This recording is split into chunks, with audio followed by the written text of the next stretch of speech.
it, but I just wanted to give a quick introduction to today. The partnership between, my name is Matt Hill, and I'm with the Illinois Department of Commerce. We're going to be talking about a partnership between AutonomyWorks, DRS, and some education partners in the DuPage and Arlington Heights area. This is stemming from the Disability Employment Initiative, which is a DOL initiative, multi-year DOL initiative, to basically figure out how the WIOA system can work better with the voc rehab system under WIOA. So all of our partnership is really important in this, and I thank everybody for joining us today and helping us to figure this thing out. So as we move on, I know that there's going to be a lot of questions, so let's just keep open lines of communication and continue to ask those questions, and we'll all figure it out as we go. I wanted to say, too, that after the webinar today, we are going to be putting out after the webinar today, we are going to be putting out kind of a quick reference guide so that it'll kind of sum up all the instructions that folks are given on kind of the interaction as we've laid it out right now. And again, that stuff's all subject to change as we figure out the ways that things work easier, what's not working, what is working. So please just be vocal about how things are working, and we'll all work together to get it done. Thanks.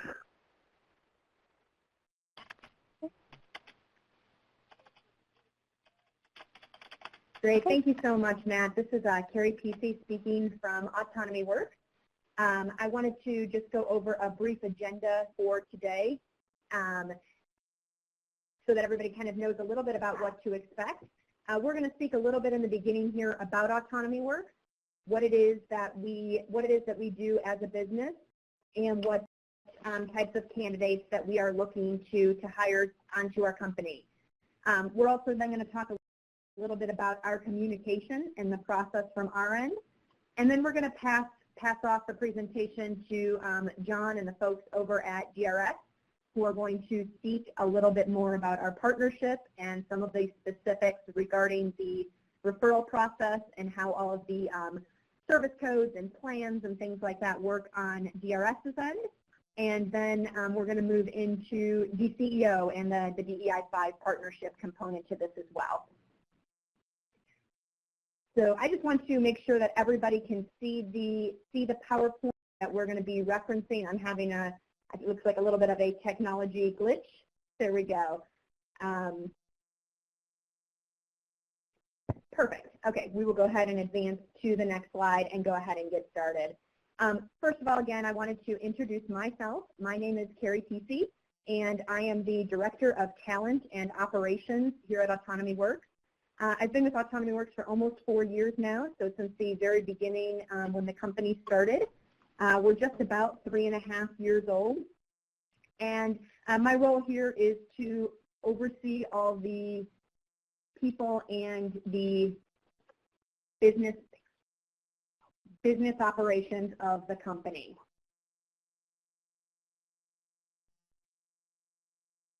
Sorry, we're having a little bit of technical difficulty here on our end. Thank you. I think we're okay. Natasha, can you confirm for us when we are advancing the slides, is that what people are seeing on their screen? Yes. When you're right now we see AutonomyWorks in a picture. Perfect. Thank you so much. Mm-hmm. So I'm going to explain a little bit about our business and who we are as a company. For those of you who don't know, I do see quite a few familiar names on the DRS side. So first of all, thank you all very much for being on this call. It's really just speaks to the collaborative spirit that is behind both DRS here and the DEI partners with DCEO, and we are very thankful for your partnership and helping us to employ lots and lots of people with disabilities. And we would not be where we are today without our partnership. And so first and foremost, I just want to thank you for both your time this morning and your partnership the past several years. I'm going to go ahead and talk now a little bit about who we are as a business, so what we do as our core functions. Our mission here is to create thousands of job opportunities for people with autism and others with similar abilities directly and by supporting others. That's an important piece for us. We know that we can't do this alone, and so we are looking to and are partnering with companies and our clients and to make sure that we are getting the greatest reach possible that we can to showcase the talents and abilities of people with autism and disabilities to the world. We are a for-profit company, and so we knew that when we started, we had a mission, but we also needed a business. And so our core business has to do with process execution services. And what that means is that we do back-end computer work for our clients. This can be a little confusing to people, exactly what it is that we do. And the best way that I can really explain what we do is to ask you if you think about pieces of your job or parts of the work that you do that are very process-oriented and follow a step-by-step sequence. So maybe it's inputting data from a form into your computer, or maybe it's doing billing that's done the same way every time and you don't want any changes in that way.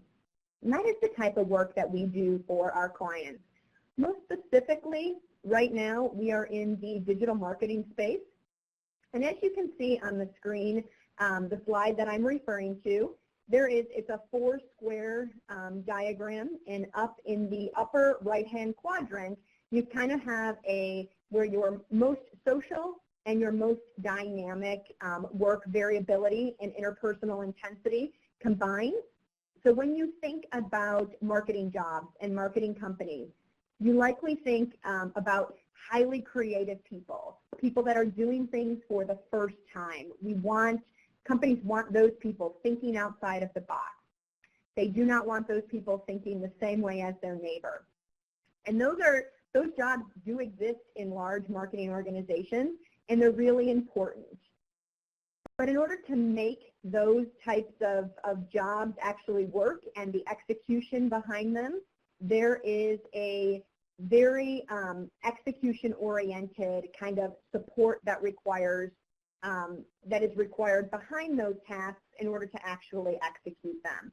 And so we focus in that lower left-hand corner where companies and our clients want jobs done the same way every time. They don't want variability. They do not want people thinking outside of the box. And that's the type of work that we sell to our clients. Great. And we know that there is a large population of people that are out in our communities that have a preference for these types of highly repetitive, attention to detail, obsession for quality and accuracy, and keen math, technical, and analytical skills. We know that the numbers of people, both with autism and disabilities, entering the workforce are rising every year. And this is the group of employees that we are looking to tap into. Great. And here at AutonomyWorks, we are a for-profit business, so very much our day-to-day operations are like any other startup company working in digital marketing and process execution services. We have client demands, we have deliverable due times, we're writing contracts, working on statements of work and master service level agreements, and all of those things that go behind running our company. But on the flip side of that, we are also a social enterprise, and our social mission is really the core of who we are and what we're doing here. And as you can see on the slide that's in front of you, this kind of highlights some of the skills that our associates are developing, because it's really important to us that our people are developing skills and growing in those ways right now. We currently employ 20 active employees and 3 trainees right now. We have over 12,000 hours of associate employment. Our average shifts right now exceed 26 hours per week, so we will need to update that. We have over 65 shifts operating per week, and this is one of the stats that I would like to stop and talk to you a minute about, because it's a really important one to us here. and it's one that we really focus on increasing. So shifts per week, I believe at our last year we were somewhere close to 50 shifts per week, and now we're getting closer to 65, 75, 80 shifts per week. And this means that someone with a disability is coming to work, getting to work on their own, utilizing public transportation over 80 times a week. And that's not obviously one individual, but for our whole team. And that's a metric that we look really closely at because we think it's important. Some people come here and they can only work a 4-hour shift. Maybe that's because they're going to college at the same time. Maybe that's because they have some benefit issues that they need to take into consideration. But over 80 times a week right now, people are coming to and from our company, working, contributing to jobs, and being a part of their community and contributing to society. So we're really proud of that number, and we work really hard to grow the number of shifts that we are offering people per week.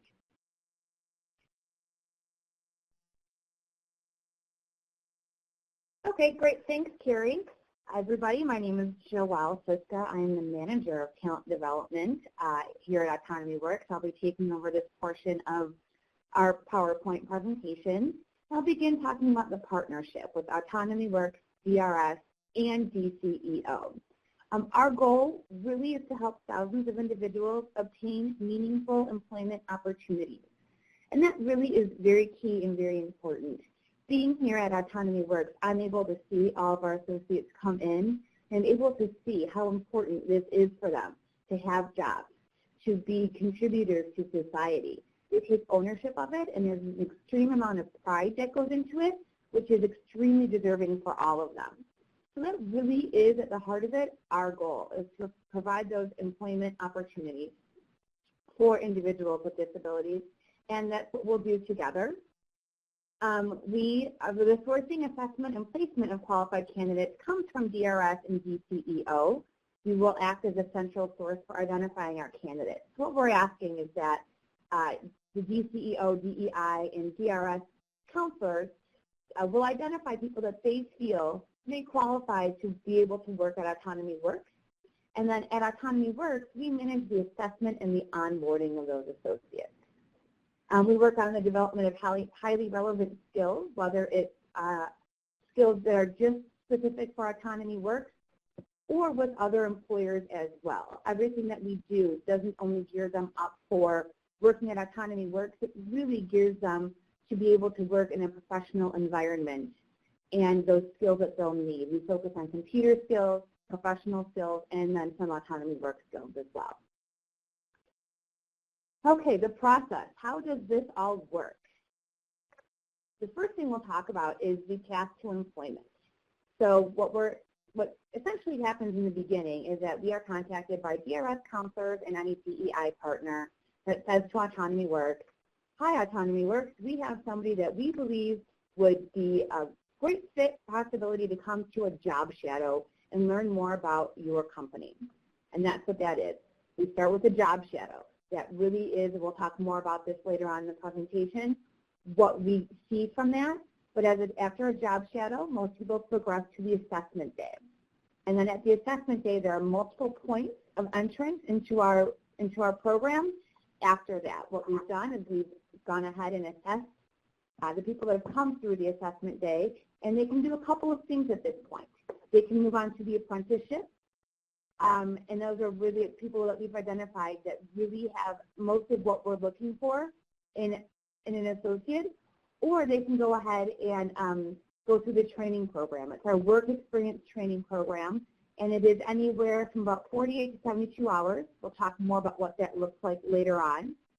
And they can come through then as well through the apprenticeship, and then after apprenticeship, they can move on to long-term employment if that is something that we at AutonomyWorks have identified as them being successful in being able to do that. So kind of is our path. There are multiple entrance and exit points throughout it, and we will talk about more specifically what each step kind of looks like. So what we are calling here is our first look. Everybody starts off with a job shadow. Most move to assessment day, and then after that, we kind of send out information to each person specifically on where we feel they would fit best. That may be no further steps. That may be the work experience training program, or they may move straight to apprenticeship. And then we'll talk about job coaching as well. Okay, so first look, job shadow event. DRS counselors, this should sound familiar. At least twice a month I am sending out an email with information about coming to an AutonomyWorks job shadow event. And this is essentially the first opportunity for clients to learn about AutonomyWorks. They learn about who we are, what we do. They get to meet the associates. So they go and they sit on our production floor, they talk with the associates, they see how the associates are working, and they get to try a sample work set. The duration is right about 2 hours. It is a small group event. We have typically up to 5 people in each event, and we can offer multiple events in each day. So what it is open to any referral. Any DRS counselor or DEI partner that would like to have somebody come to a job shadow event just has to fill out the link that I send through or contact me. It's an opportunity to learn. For a lot of individuals and clients, this may be their first experience in a professional setting. And they get to learn what that looks like, what that feels like. And it is also interactive. It is not a sit-down formal interview. We don't ask them to dress in a suit or their most fancy clothes. We don't ask them to bring in a resume. And we don't sit one-on-one and ask them questions. What we do is we sit in a group, and it's more of a career exploration. We tell them about our business, our company, IT field that we're working in, and they get to kind of really explore and feel, do they really think they would like a position here? Do they think they would like a position in the IT field? Collaborative, they're asking questions, I'm asking questions, and we're all getting to kind of know each other. It is not a formal interview, as I said, and it is also not a guarantee of employment. So the next step after the job shadow is that each counselor will be, or DEI partner, referring partner, will get a next steps letter from myself. And essentially that will outline where we would like to go next, what the next steps are. It could be thank you very much. We hope you enjoyed your career exploration and job shadow opportunity with AutonomyWorks. Or it could be thank you very much. We would like to invite you out to an assessment day. And an assessment day is offered after a job shadow event. It is invitation only, and this is an interactive assessment. They're actually working on computers. They're participating in individual and group activities. They're completing work sample sets. They have a standard break and lunch hour, so they are sitting amongst the associates, asking questions, learning more about what it feels like to be in an office environment all day, and working through kind of our training work sets that we've come up with. None of this is real client work. It's all training work sets that mimic things and tasks that our associates will do. We also have data that we are collecting through it, and we have benchmarks. So people that have come before them, how have they done? And how are they doing comparing to those people that have come before? And our associates. We have our associates do these training work sets too. We use those two things to kind of benchmark where the clients are coming in and kind of where their skill sets land. It is not a formal interview, and it is not a guarantee of employment, but it is a really great time. Anybody who comes to our assessment day really enjoys what we have. We have a wonderful environment. They feel supported. They feel respected, and they really enjoy learning more about the field of IT and about our company, AutonomyWorks, and where they would fit in. After the assessment day, I go ahead and assess all the data that we have compiled up to that point, and I may offer what we call our work experience training program to some clients. This is offered after an assessment day. It has been developed by industry experts. It's anywhere from 48 to 72 hours of practical and functional training to prepare trainees for competitive employment. And we really focus on 3 things: computer skills, professional skills, and AutonomyWorks specific skills. Those are very important. What I also feel is very important about our training program is that we really work on professional skills. Every time that they are with us, we have a professional skills component into our lesson plan. And that's really important because we're preparing them on how to work in a professional environment here and elsewhere as well. And then it is also evaluative, and it is voluntary. It is not training on real client work. So once again, I have over 300 individual pieces of curriculum that we use that were created by industry experts. It is not paid. This is a service that we are providing. Everybody at the end of our work experience training program is provided with a certificate of completion for completing our training program, which is a really big deal and something that they are all very proud of, and we are proud of them for finishing and completing as well. And it is not, again, a guarantee of employment. Okay, trainee candidate profile. So as I mentioned earlier, I talked about how I assess the information that we've gathered to this point. And so typically they're falling into 4 different pods, as I would see. On the trainee candidate profile slide, to the right, the circle that says not a fit, we'll start there briefly. That's where extensive training is needed. Essentially, the person that we're looking at here that might not be a fit for AutonomyWorks needs in-depth basic skills training. They're not familiar with computers. They cannot turn on a computer. They can't figure out how a mouse plugs into the computer. They're unable to complete work sets within an acceptable range. They're not able to work autonomously, and there's a lot of professional development that is needed. Our work experience training program and everything that we've created is created and designed to fill a gap. Those filling in the not a fit and needing extensive training really have too much of a gap for us to be able to successfully fill. Moving on to the next circle, it says emerging, extended training needed. This is where they would participate in our work experience training program for the 6 weeks, about 72 hours. They need basic skills training. They are familiar with some software. They've heard of Microsoft Word, Microsoft Excel. They can turn on their computer. They can plug their mouse in. They're able to have some sort of autonomous working, and they're able to complete some work sets within our performance benchmark. So if I identify somebody as having an emerging profile, that's somebody that we would offer to come to our work experience training program. In the next circle, proficient, that's our accelerated training path. These are people that we feel still need to complete our training program, but they can start and just go through 4 weeks. They have computer skill proficiency. They're competent user of some software, but they still need additional software training. They do have some work experience, and they have an aptitude to work autonomously. So those are people that we kind of have coming in, and we can say that they don't need the first 2 weeks. They can go ahead and do the last 4 weeks. But all plans are individualized based on the needs of the clients that we see coming in. So and this is kind of where they all typically fall, but we will go ahead and individualize each plan. And then the last circle on the left says expert, and that's somebody that will go from an assessment day to apprenticeship. They have shown us that they have a mastery of computer skills and concepts.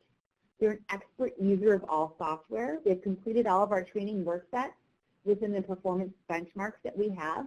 They have moderate work experience. They're able to work autonomously, and they've demonstrated social maturity.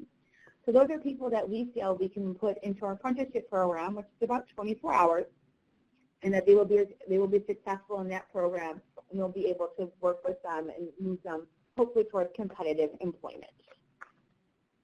Okay, so our teaching framework, how do we do it? This should look familiar to DRS counselors, I'm sure. We do the show me, guide me, and support me. It's a train and transfer. So the show me, I usually, as a trainer, will go first and will show them on our projector or have them gather around or whatever it might be, and show them what we are doing, what we are working through. The next step is the guide me. That is where I turn it over to the trainees, and they're able to do the work as I am working step by step with them or directly perhaps over their shoulder.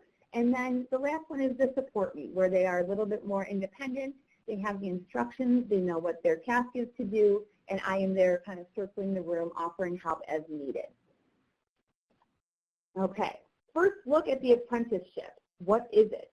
An apprenticeship may be offered after the assessment day or after work experience training program completion. This is aimed at supporting selected trainees to move one step closer to competitive employment. Essentially, are they able to transfer the skills that they have in our training room and move that onto the production floor where they will be more independent? Are they utilizing the processes and procedures that we've built in place to be able to help them and be supportive in the production floor. They're still not working on client work. It is still all training work. It is not paid, and it's not a guarantee of employment, but it really allows them to work on training materials while assimilating to a real work environment. In the training program, there is one trainer to 4 or 5 trainees maximum. On the production floor, there could be 1 to 2 team leads for every 15 to 20 associates. So what we're doing there is really seeing how they can work independently and making sure that they can transfer what they've learned to be successful. Okay, job coaching. Job coaching may be offered after apprenticeship. It's available upon competitive employment. So anybody that we offer a competitive employment to also is presented with a job coaching plan. It is individualized. It is one-on-one support on client training. They work on the production floor, and it is paid. So probably the biggest point that I would like to show for job coaching is how individualized it is, and that it really kind of is something that we come up with at AutonomyWorks that we've based on what we've seen the client do or the trainee do in the past. Some people may need, we feel, a lot of job coaching. Some may not need a lot of job coaching, and it is a faded out system. So everybody starts with about 100% job coaching, and then it kind of will fade itself out. And this really is to give everybody the chance to really, in a supportive environment, again, learn, like we said, more client training. Up until this point, remember, they have not done anything with our clients. So while we have prepped them as much as we can, they still don't know anything about the real client work. So a job coach would help them one-on-one to make sure that they're able to do that. And it's not needed for everybody, but for most, we're finding that job coaching is something that is needed, that last final piece to make sure that competitive employment is able to be continued for them. It is not a guarantee of permanent employment. Okay, so candidate profiles. We've explained to you our process, how it works, but who are we looking for? Who do we want to fill these seats that we have for our associates? So qualified candidates will have the following. They'll have basic computer skills. We are not looking for people to come to us as masters of computers, masters of Microsoft Office. We will accept those. We will love those candidates if you have them, but they don't have to have them. That is what our work experience training program is for, as I said, to close the gap. They need to have a minimum 4th grade reading ability. All of our work is essentially in our tasks and our instruction sets really require the capability of being able to read and comprehend at the minimum of a 4th grade reading ability. They have to have the ability to advocate for help. They have to understand when they do or do not understand something, and then learn our procedures for asking for help. They should have an exceptional attention to detail. That is what we pride ourselves on, that we provide exceptional work, exceptional quality work to all of our clients. Why? Because our associates that work for us have an amazing attention to detail.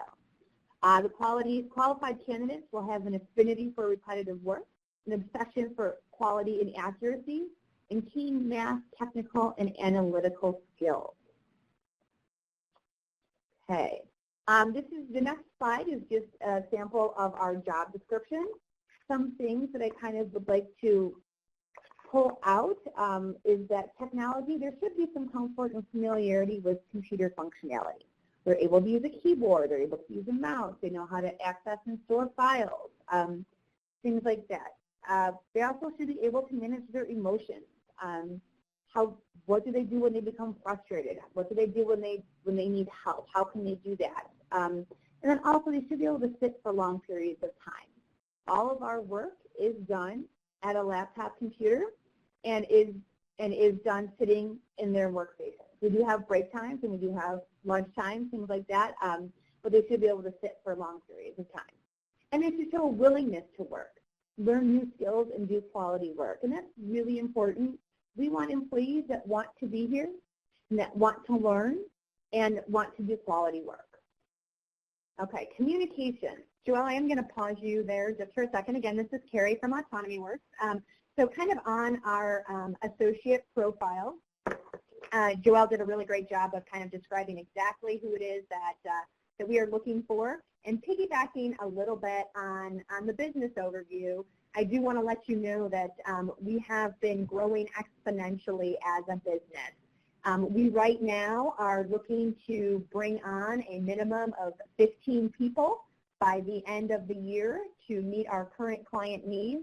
And in order to continue to grow our business, we're looking to be able to source even more candidates than that. So we are actively looking to bring candidates with that matching skill set onto our company. Again, the skill set is the most important piece that we are looking for there.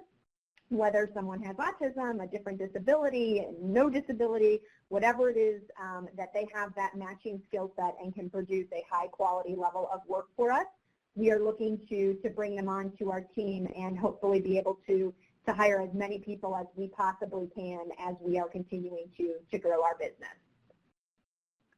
All right, wonderful. Thank you, Carrie. Yes, so send them my way, please.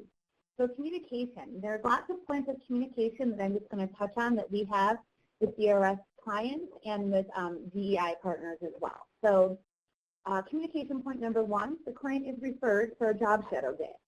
AutonomyWorks communicates the job shadow events through an email. All DRS counselors should be receiving that. If not, please let me know. I will gladly add you to our list. This email includes an online registration link. So the email will say, our job shadow is coming up. Here's the date. Please follow this link. You follow that link, and I'm sure as other DRS counselors will attest, it is very simple. You enter the information, your information, and the person that you're referring the information. That you will also identify qualified clients. You'll register their client using the online portal, and then I will confirm registration and relay important details by email. And then as a partner, you provide the clients with job shadow information and preparation. And then the clients attend the job shadow day at AutonomyWorks. AutonomyWorks will provide the partners with feedback and next steps documents as well. Communication point number two, selected candidates are invited for assessment day.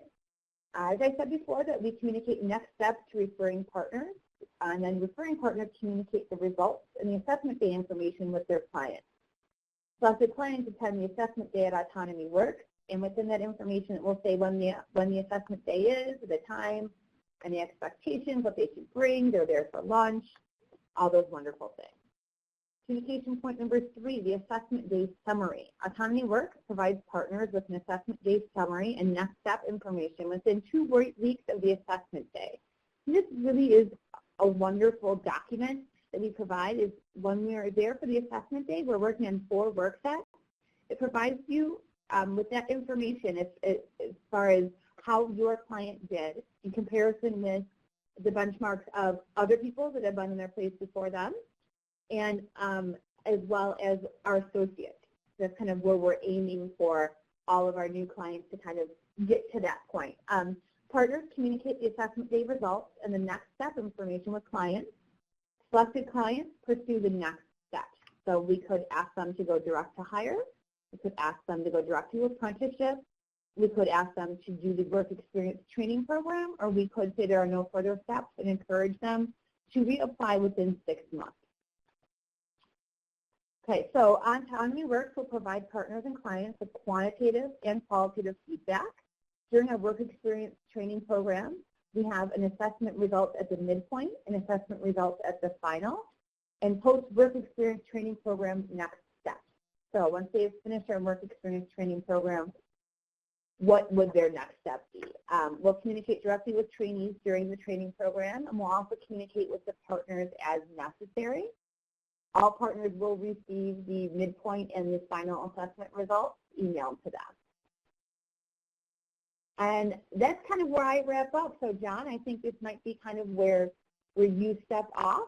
Any questions? I believe we're going to field at the end. So thank you all for listening. I hope for you that are familiar with AutonomyWorks, it's just kind of reinforce what you know.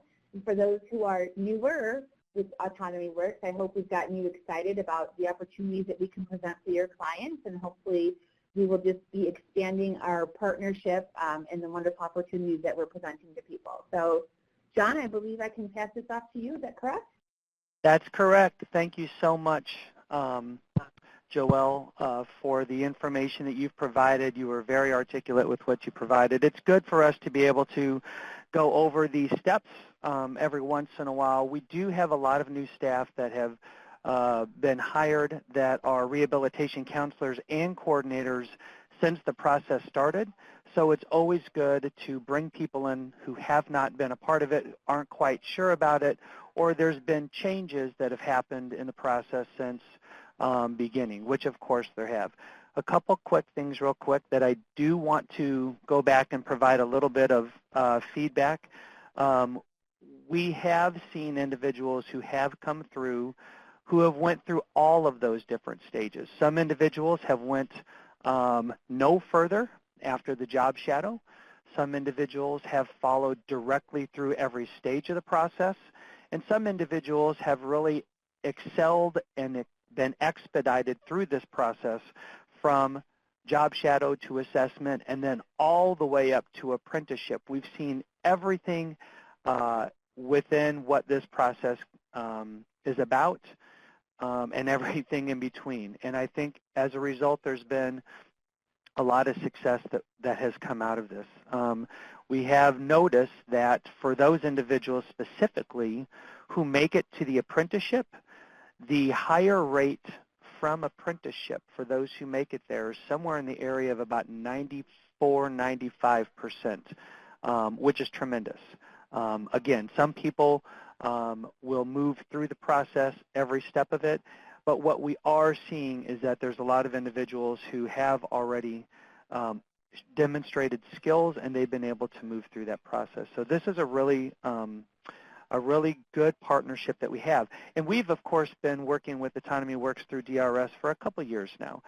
We've had great success, and we want to make sure that now that we've seen some changes in regulations through our Workforce Innovative Opportunity, that we really are trying to show a much stronger interest in investigating different types of partnerships with our core partners. And that's why we started having discussions with DCEO a little while ago to see, as Matt had mentioned earlier, investigate how we can make this work. This is a big focus of what some of the changes with WIOA are, is to see the partners come together to really try to collaborate together to bring about the best opportunities for different disenfranchised groups that we all work with, and see how we can make it work together. And we felt like this was one of those opportunities that would allow us the possibility to test it out, to try it, to see how this is going to be. So having core workforce partners working together along with the business to get that public-private partnership is really what we're striving to do here.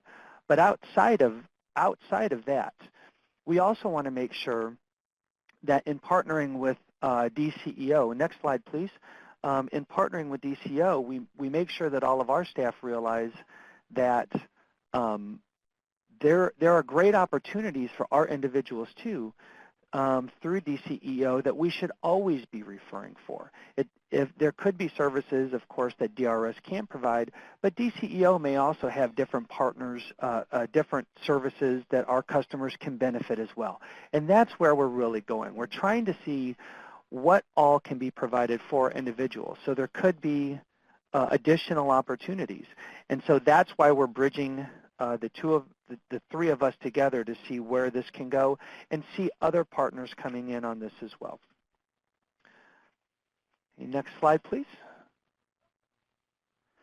Okay, and I know that this is going to be something that that's been covered a little bit already, and it's probably going to be covered a little bit towards the end. But the way that this was made possible, and many of you know about this already, were from some different grants that were made available through DOL called the Disability Employment Initiative Grant. And this was something that some of our areas, such as Arlington Heights and some in DuPage County, and then some lower down in central to southern Illinois, have also been working in partnership through DCEO with as well to provide opportunities for some of our individuals specifically, because of course it's a Disability Employment Initiative Grant, where individuals who meet certain criteria and live in certain geographic areas and have certain interests can be brought on to maybe getting services through this grant. And this one in particular was one that was more focused on IT. So we saw that this was a great opportunity to work with a business that has a strong sort of process execution, IT computer type connection with this as well. So why not try to make this work? Why not try to see what we can do? And as you can see, some of the criteria through this Disability Employment Initiative grant, the individual has to be a youth between 18 up to 24 years of age with a disability, have an interest in computer and or IT work that we've identified with them through doing the career counseling and guidance that we do, and then living in some specific areas within the Chicago and outside of Chicago area. One thing I would like to add is while we do have some offices or representatives from offices in Region 2 that are on this call, at this point I will say that if you're not within or have customers within that northern Cook or DuPage County area, we're probably not going to be able to use the DEI type grant for your customers. But I would say any questions that you might have regarding would I be able to refer somebody should be able to go to the disability resource coordinators that we'll be talking about here in just a few slides, and they'll be able to give you guidance towards that. So I think it's always good to ask questions first, see if it can work out, and then if not, we would just go through a Division of Rehab Services referral specifically. Next slide, please. What we're trying to do with this, and again, I know that this will also be covered by DCEO staff as well, but overall what we're trying to do is make sure, A, that we do get connections and referral made with some of our workforce partners, specifically through DCEO, to see if there's other services that could be provided. We always want to make sure we do that even outside of this grant, but specifically with this DEI grant, it's to work on cost sharing as well through making that referral to see if someone meets criteria and has an interest in IT to cover some of the costs for the training that's going to happen. Individuals through this can come from either DRS or any other of the workforce partners that are out there as well. So it's not just us. It could be any of them. And it is a great opportunity, again, to work as partners. We're going to see a lot more of this happen, I think, a lot more partnerships like this. So this just seemed to fall at the right time, in the right place, so that we could try to achieve this. And as we go along, we'll continue to tweak and, as we say in the old school days, change the tires on the race car as it's going down the track. Okay, and then specifically for DRS, I want to make sure that we all get a little bit on the same page with this as well. For some of you who may have just recently come on as counselors or coordinators, and you're seeing some of these invoices come through. We've had some questions come through as it relates to the right service codes. I've tried to send the service codes out on multiple occasions to staff in my coverage area, and then also include some other points of contact. And just to be clear, with this partnership, we've tried to emulate this in a way where it's made easier for the business as well, for the demand side, which business has always told us about as far as making things simplistic when we try to work with them. And what we've done by doing that is to do identified points of contact in each of the 2 regions. So for Region 2, at this point, I am considered the Region 2 point of contact for offices that are within this working relationship where AutonomyWorks is our customer. I will receive information, and then I will feed that down typically to the offices in my catchment area. But in addition to that, Region 1 has 2 different points of contact, one being Cindy Lilburn, who's the supervisor in the Arlington Heights office, and Phyllis Laycock, who's one of the employment resource specialists. And they've split Region 1 as far as their offices go to do the main coverage. So they will feed information down in a lot of respects, and then they'll also feed information back up. So we're here to handle any issues that we can directly with AutonomyWorks as well. So I've tried to send out information as it's changed regarding some of the billing, because we've run into some issues as far as what we'd like to try to do and what our fiscal system will allow us to do. And it's taken a couple tweaks, but I think between Rhonda Davis and myself, we finally got it right. So we're able now to be able to process vouchers and not have it run into any sort of snags. And so if you look at the slides on the next page after that, we start to get into what the codes are going to be for some of these. We've tried to make it a little more simplified for everybody, so that in the past we used to have to do plans for employment for this service, that service. We've changed things around because a lot of this work that's happening is evaluative work that provides us an evaluation of how our individuals are progressing through the process. We've really allowed this to become a lot more evaluative in nature. So if somebody's going to a job shadow and or assessment through a DRS specific referral, that's considered evaluative type work and can happen in any of the following stages that you'll see here: application, trial work, eligibility, and placement. There's a certain service description for that and a certain service type. AutonomyWorks is able to bill once a month as a business for some of the services that are going to be provided. So what you'll see each month is what was provided to that individual. Typically it matches up pretty well. So in 1 month, if you were with the turnaround time, so if your individual went through a job shadow and maybe an assessment, those would be on a monthly bill. And each one of those you could bill for, and in the comment section at the bottom of the voucher, you would just write what you were going ahead and authorizing for. So for the job shadow and assessment, this is what you would be looking at for the services and codes. And what we're asking is that for these in particular, since they're really kind of just one-offs, you're only going to do them one time, that you use the hourly service type or max time for these. Next slide, please. And when we start getting into then our training, we know that the training and or the apprenticeship takes a little bit longer. Those, as you saw on the slides before that Joelle was going through, can last a little bit longer in duration, up to 72 or so hours, even long if you add in the apprenticeship, even a little bit longer. So those are trainings, or those are services that, while they are evaluative, they could go over the way that our system has it set up as far as hours per week. There's a possibility that we may not be able to break that out.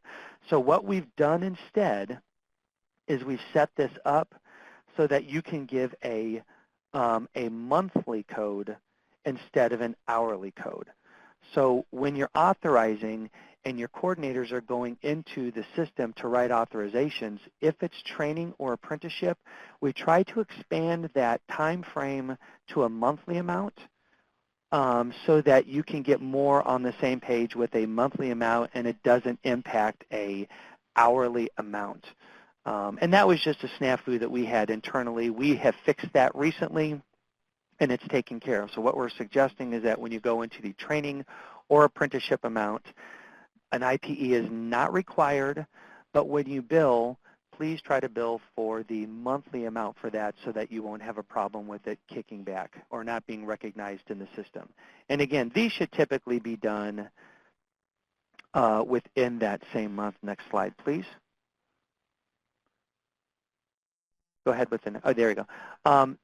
Finally, though, when we talk about job coaching, and we have seen job coaching reduction plans that, as as Joelle said before, are very different based on each individual. I think one thing we have seen is that the fade plans that happen are really good. Some people have used minimal to no job coaching. Some people have needed a little bit longer.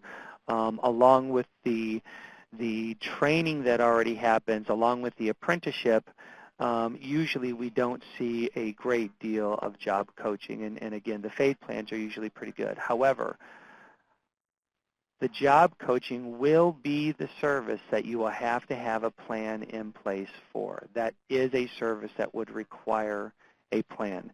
And when we talk about job coaching, we would like you also to not use that hourly amount, but use that monthly amount just to make sure that there's not going to be an impact.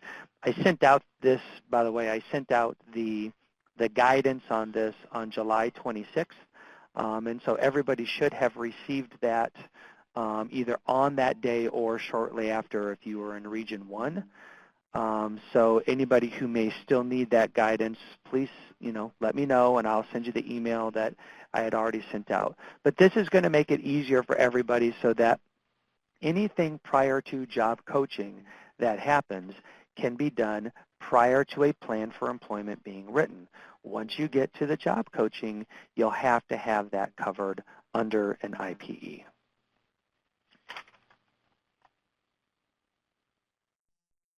Okay, next slide, please. I won't get, next slide after that, I'm sorry. I won't get too terribly far into some of this information because I also know that this is going to be covered when talking about the DEI grant here in just a couple slides. But what I will say is on our end, when we're referring one of our candidates, whether it's directly through AutonomyWorks or whether we're going to make a referral over to DCEO for this grant, we can build a pipeline anytime we want to. Okay, so if you're not sure that somebody may be quite ready but looks like they have an interest and you just want to start building and you haven't seen an email come out from Joelle for a job shadow coming up, it's okay to go ahead and use that link and put the person in, and then if Joelle contacts you, you can just simply say, we're not quite sure yet, but we definitely want to get them in the system, because building a pipeline is something that can help us quite a bit. Now you have the information about every stage of the process that happens. You have the information that gives you what happens at every stage. You have the communication information. You have the position description. All of those things can help you to start now to getting people in and ready once one of those emails does come out. It's good to make sure that you're matching up. Our whole focus through this partnership initially was to make sure that we did a pre-screening through our value of being VR counselors to do the pre-screening so that once they got over to AutonomyWorks, we knew that we were sending over our best candidates throughout that process.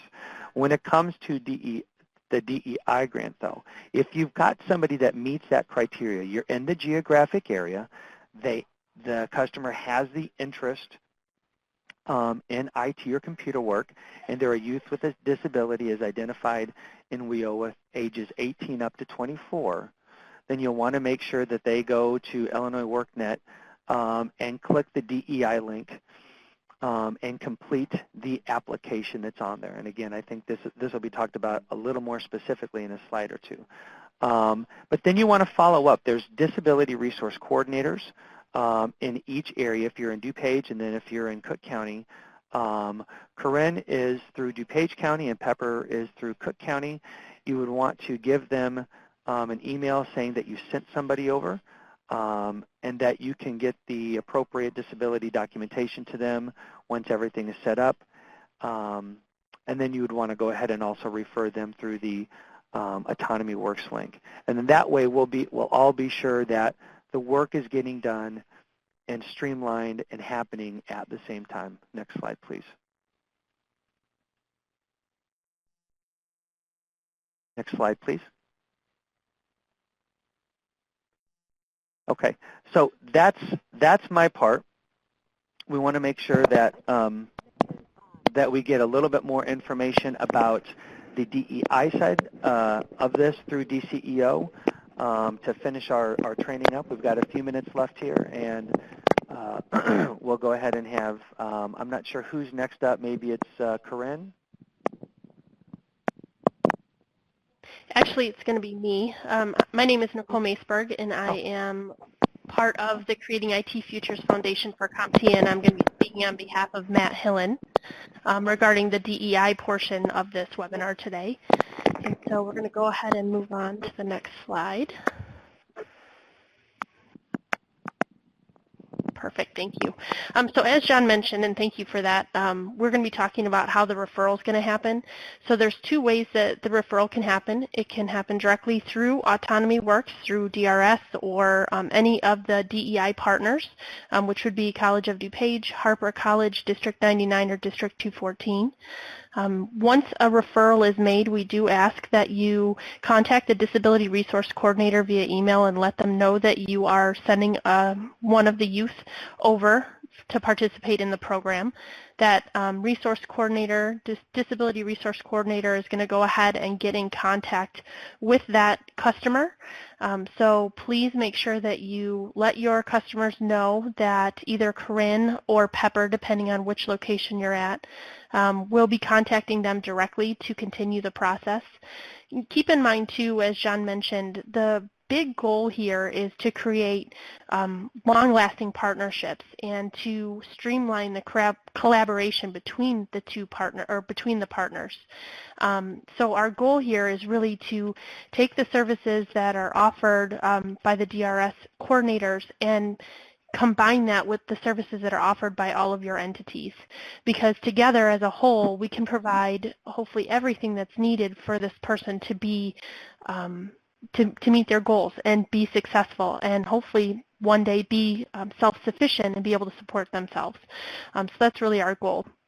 As John mentioned, a client will complete a full application on the Illinois WorkNet website, and we will be sending out a quick step guide that will have Corinne and Pepper's contact information, as well as a direct link to the website that they can use to fill out the application, or they can go on to the IllinoisWorkNet.com website and click on the DEI link and get to the application there.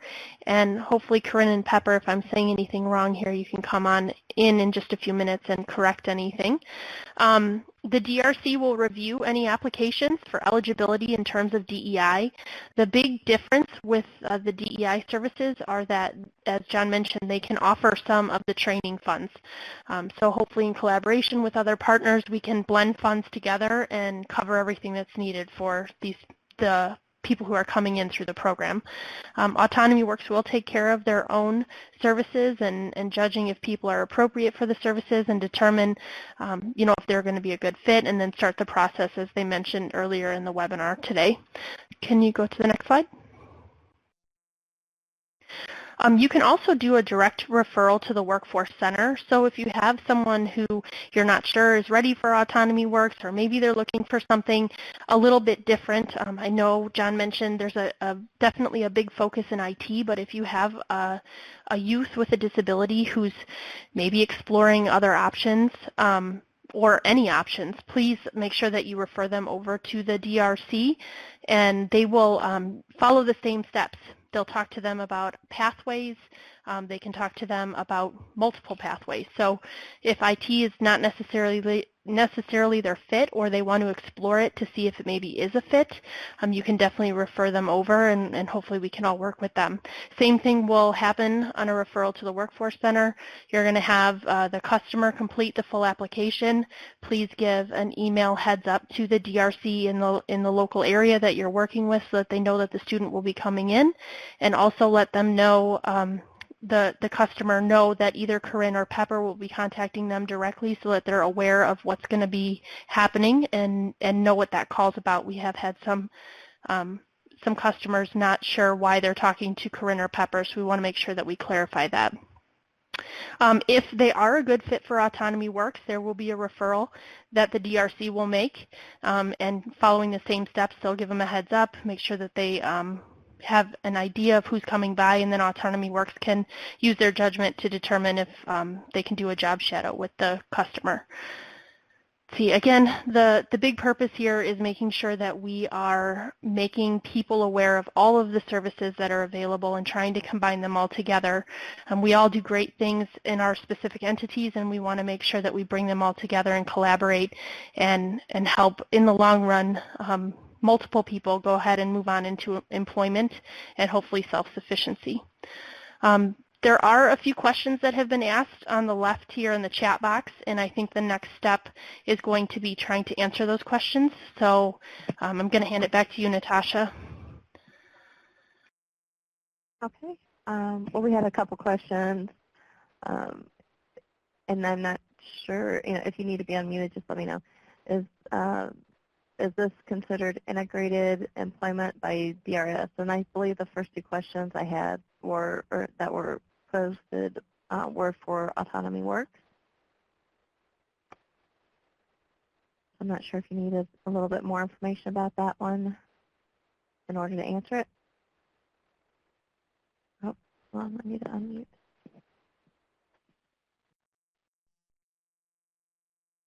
Hello? Okay. Yep, you're unmuted. Oh, I'm unmuted. Okay. Thank you very much. So it looks like there was a question that asked about considered integrated employment by DRS. What we have received information on through EO is discusses the concept of competitive integrated employment. The integrated side does really get at, based on some of the curriculars that we've seen, side-by-side individuals with and without disabilities doing the same job, same tasks, being able to discuss the work that they do back and forth. And so what I think the type of work could definitely be considered competitive. And I think one of the things that we're probably seeing more work go towards is I think you heard Carrie talk about it earlier, is the integrated side. The interesting thing with this is there is a strong push to really make sure that opportunities for individuals with disabilities are there. On our end from DRS, and I know where the question is getting at, we do need to make sure that there is also individuals without disabilities working alongside doing these types of process execution as well, not in a supervisor capacity or a coaching capacity, but as a peer within that position. And maybe that's something that Carrie or Joelle can speak more closely to as far as any success that they've seen recently or focus on that. Yeah, thanks, John. I think one of the most important things for us, and I hope not unique to our business, is that we are looking for the best people for the job. And that is something that we continue to focus on with everybody that we see. If a person, we are looking at skill sets, we are looking at abilities, we are looking at talents, and whether or not someone has a disability, whether or not someone has autism, whether or not someone is neurotypical, has a physical disability, is a war veteran, none of that matters to us as much as the skills, talents, and abilities of the people that we hire. So that is core to our mission. It is core to what we are doing here. But we are also, yes, we are focused on a unique niche of work that we are doing, and it does require a very specific skill set to be successful at it. So we are not going to be able to employ people that don't have a high level of focus and attention to detail, people that will not do repetitive tasks or don't have an affinity or preference towards that. So again, for us, it really goes back to that job description and finding the best people for the job. Hopefully that helps a little bit.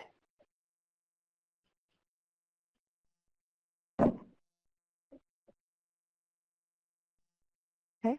And then the next question, how many past DRS customers will employ with AutonomyWorks? Are still employed? Yeah, I'm going to go ahead and I'll answer that as well. We have employed since the beginning, which is again about 3.5 years ago. We have employed 30 or 31 DRS clients through our partnership, and 20 of those are still with us here today. So I know that we have specifically had 2 or 3 actually I think 4 now, that have gone on to pursue full-time college endeavors. We've had a few, unfortunately, move out of state. And then we have had a few that have decided that they would like to move on to either a different type of employment or another employment setting. So we have, again, that number was, I believe, 31 it is now, and 20 of those individuals are still with us here today, somewhere between the course of the 3.5 years of our partnership with DRS.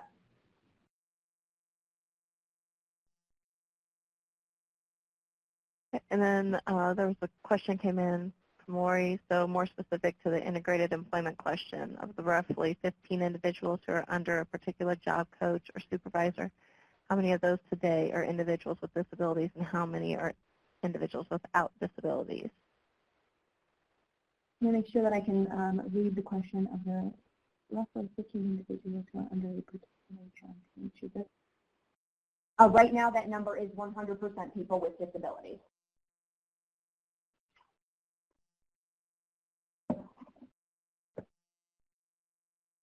Okay, and then it looks like we have collected one more question. And Mary said, can someone describe the work set and clarify the minimum performance benchmark? Yes, this is Joelle with AutonomyWorks. I'll go ahead and take that question. That is a great question. We are extremely proud of every part of our work experience training program, from job shadow through job coaching.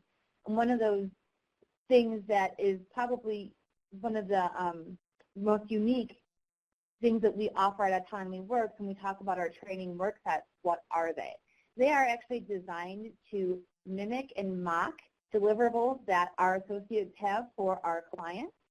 We do not use anything that is client confidential. What we do is take the tasks and have created training work sets for them. So one of our training work sets is data entry. That's something that we do across a lot of our clients. So our training work set works with that. Are they able to take information from one source and input it into a database in another source? Another training work set that we have works with data cleansing. So we have an Excel spreadsheet. Are they able to follow our work sets, which are step-by-step instructions, and clean that data up so that it becomes an acceptable spreadsheet that we're able to pass on to our clients.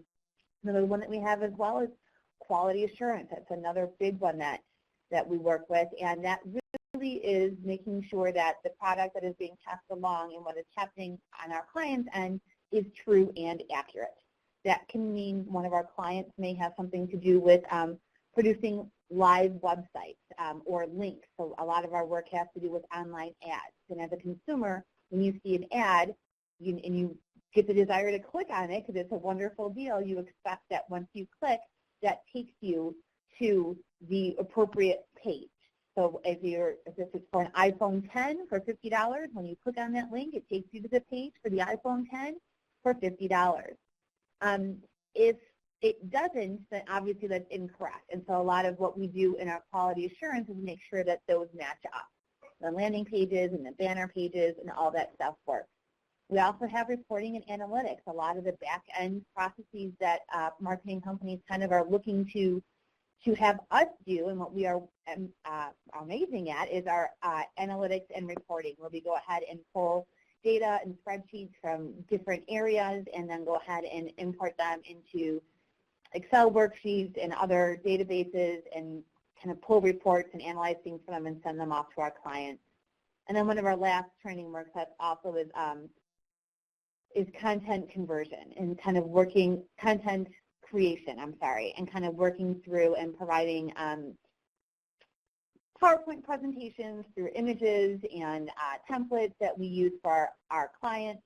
So our training work sets really do, as I said, mimic the deliverables that our associates see. They are just not live client work. They are not anything client confidentiality related, and they are able to kind of help us see where everybody kind of matches up performance-wise with people that have come through in the past and currently.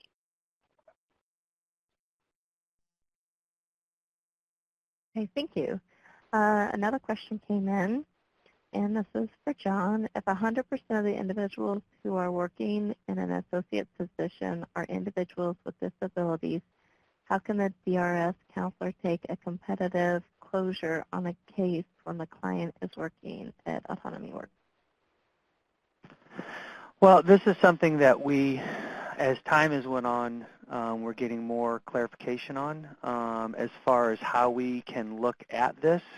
We have Doug, who's been sending out information to some of the different businesses and locations that that have more of what they call like I think it's a C13 certification or C14 certification to figure out certain criteria that they can check off to say, how do you go about hiring individuals for your business?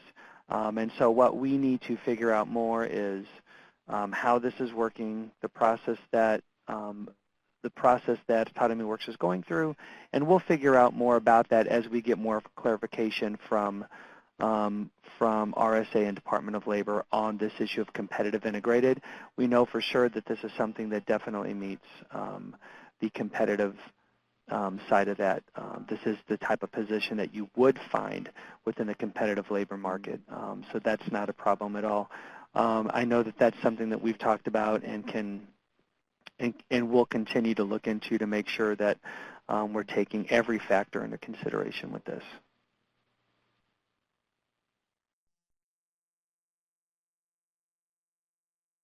Okay, that's all the questions that have come in at this time. If you have any more questions, please go ahead and enter them into the chat.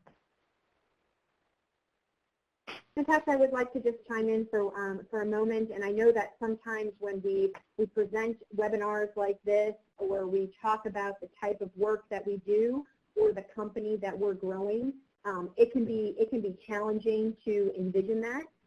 So I would like to extend an offer not only to any of the DRS counselors that are on this webinar, but any of the DRS counselors that are in any of the offices surrounding our area that are not on the webinar as well, to come out to our office. We would be happy to welcome you here, to walk you more through our process and have you meet our team and really get a greater understanding of what it is that we're building here, something that we believe has never been done in the world before, and therefore with all of our policies and terminologies and vocabularies, things like that, we believe we are kind of a little bit outside of that box, and would invite anyone to come out and see what we are doing firsthand. Just please send an email, set up a time for that, and we would love to welcome you in person out to our office.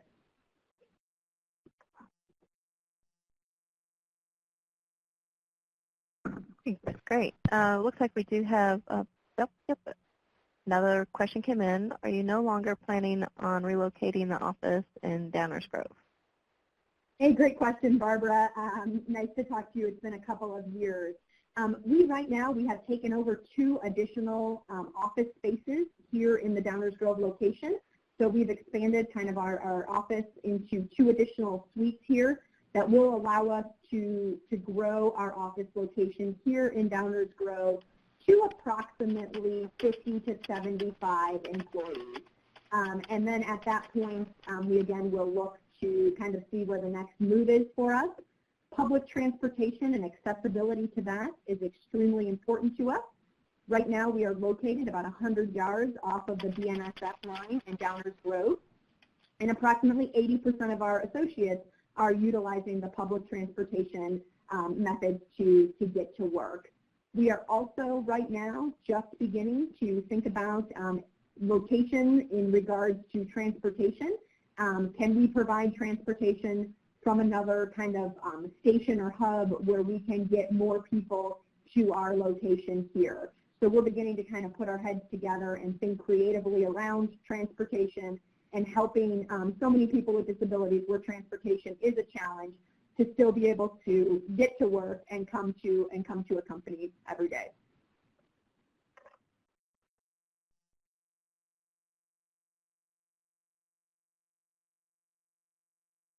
Okay, I don't see any other questions coming in. Is there any other closing statements?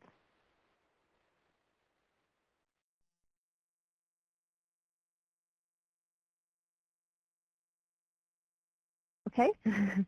Well, Great. Thank you, Natasha. We would just like to say thank you on behalf of AutonomyWorks for your partnership these past 3.5 years. Again, we would not be where we are today and not be growing something that we are hoping can change the way the world views people with disabilities.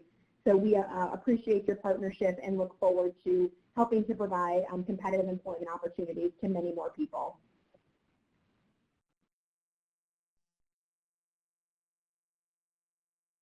okay, I did see John. Oh, there he goes. Evaluation, DRS staff.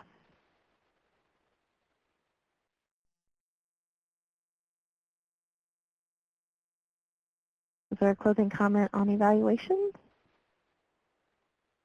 Yeah, I think John is looking to be unmuted for a moment, Natasha. Oh?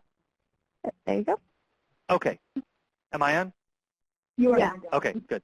I just want to make sure that all DRS staff know to please go on the training link and complete your evaluations so that we can have that marked. If you need a CEU for this, please also indicate that. We will be getting the participant list also sent over to us and the question list also so that we'll be able to account for all staff that were on the call. But please, if you could, just go ahead and so that we can better understand the needs that you guys have around training. We appreciate the evaluations.